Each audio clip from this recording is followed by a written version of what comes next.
Operation Blue Star. The partition of British Raj in 1947 in the current Republic of India and Pakistan ended up having deep repercussions on the social, cultural and economical structures of Amritsar.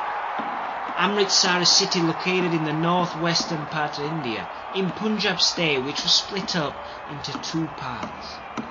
Amritsar remained on the Indian side and thus became a border town and frequent scene of Indo-Pakistani wars.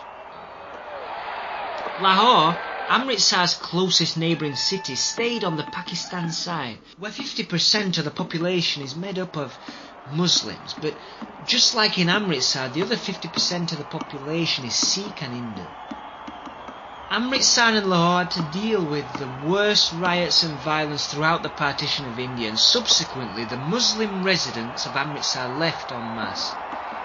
Likewise, a similar situation occurred in Lahore, where the violence against Hindus and Sikhs compelled them to flee en masse. Previously, in 1919, when the Indian Revolution against the British government were just beginning, aided by the emergence of two leaders, Mahatma Gandhi and Annie Besant, the British General Reginald Dyer, having ordered a ban on all public assemblies days prior, opened fire on the Hindu demonstration with his group of Gurkha and Baluchi soldiers in the Jallianwala Bagh near the Golden Temple, killing over 400 people and injuring a huge 1,200 in a bloody attack that lasted about 10 minutes. After the massacre, Gandhi, who had previously supported British efforts in World War I in an attempt to get some level of autonomy for India, started organising campaigns against British rule, focusing less on autonomy and more on full independence. Elsewhere in Punjab, in between Lahore and Amritsar, on the Pakistani side, there's a small village called Wagah which attracts travellers' interest every day.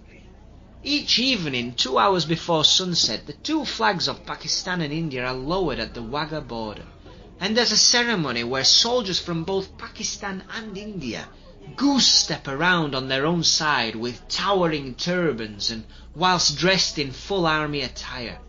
The ceremony attracts a huge crowd of thousands, comprised of both tourists and local people. The onlookers watch the ceremony excited, screaming insults at the other side of the border. The sound of horns starts the flag lowering process. They are lowered slowly at exactly the same time, and then are folded and taken away. Next, one Pakistani soldier meets one Indian in the middle of the gates, and they strongly shake hands. Following the firm handshake, the soldiers face up to each other again threateningly, stamping around and fiercely glaring at each other with their cold stares and impressive facial hair. The gates are closed and the ceremony comes to an end until the next day. In June 1984, there was a huge amount of tension between the Sikh community and the Indian federal government.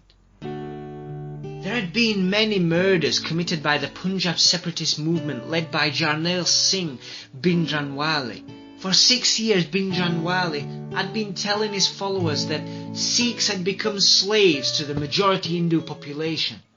Their terror campaign was successful. They attacked police and extorted money from the terrorized villagers.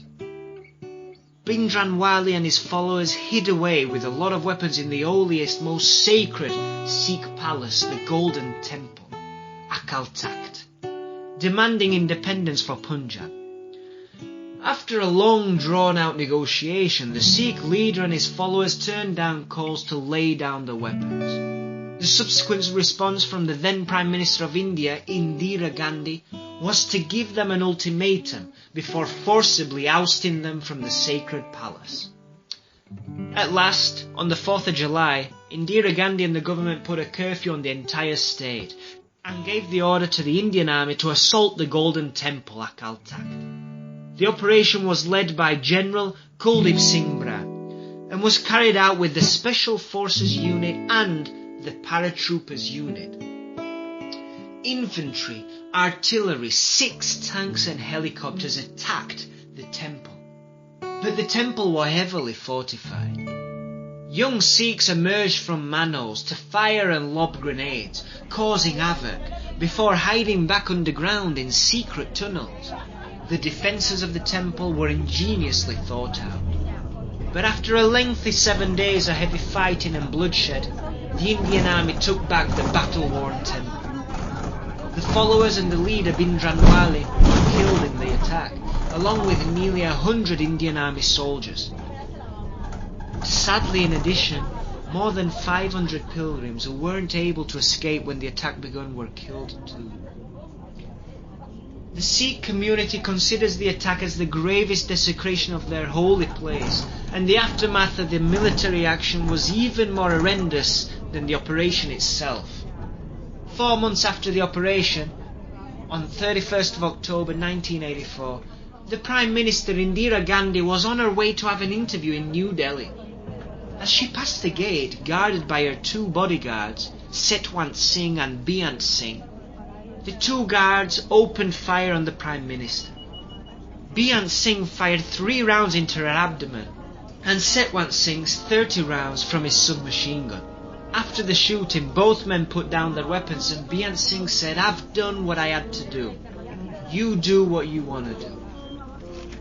In the next 4 days after the assassination, more than 3,000 Sikhs were killed in the chaotic anti-Sikh riots around India, but mostly in Delhi, where 2,100 were killed by mobs, and it was reported that 20,000 Sikhs promptly fled the city. Suspicion is that the Indian government was complicit in the riots, and moreover the Sikhism governing body of Akal Takht deems the riots as genocide. Since the Blue Star operation, General Kuldip Singh Brown has also been the target of several assassination attempts, most recently in London on September 30th, 2012, when he was knifed in the throat by 4 men outside a hotel on Oxford Street. He survived. Operation Blue Star was technically a military success because it succeeded in removing the militants. However, using tanks and heavy artillery on a place so sacred was never going to sit well with Sikhs. Deaths 1,000 followed the operation. Nowadays the Punjab region's peaceful, and talk of the fight for independence is quiet, but the memories are still fresh.